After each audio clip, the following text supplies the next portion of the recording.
So I didn't want to wait, so I just did it today. I ripped out the this valve restrictor from the back of the TR68.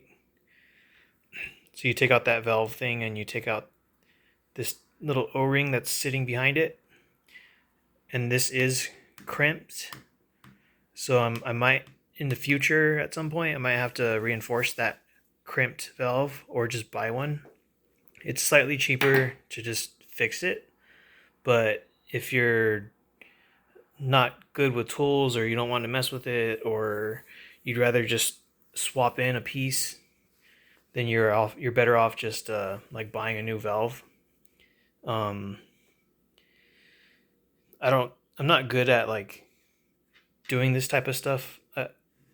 I don't do this like often, so unless something happens where I have to like open this thing up and like put grease or oil things or switch out O-rings or some random malfunction or something, I'm gonna basically leave this alone until that happens.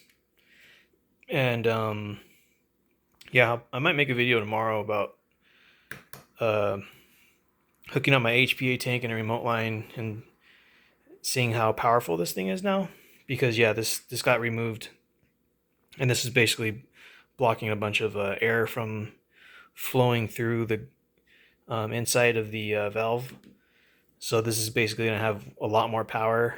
But since I'm not using a CO2 cartridge, um, it's going to have that air tank attached to it.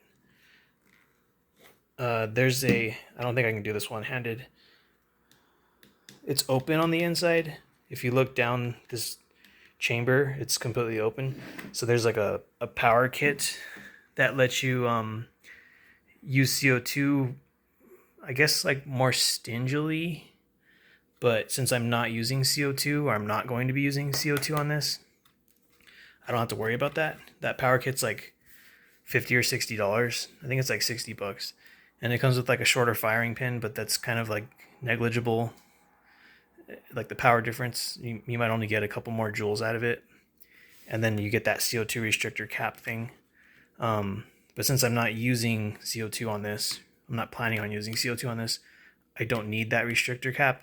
And that shortened firing pin is, I don't know, it's almost like placebo kind of thing. Like it doesn't do anything really. It might, but it most likely won't. Yeah, that's it, guys. That only took about 20 minutes, maybe less than that, to take apart all these screws and open up the inside and take this thing out. So have a good one.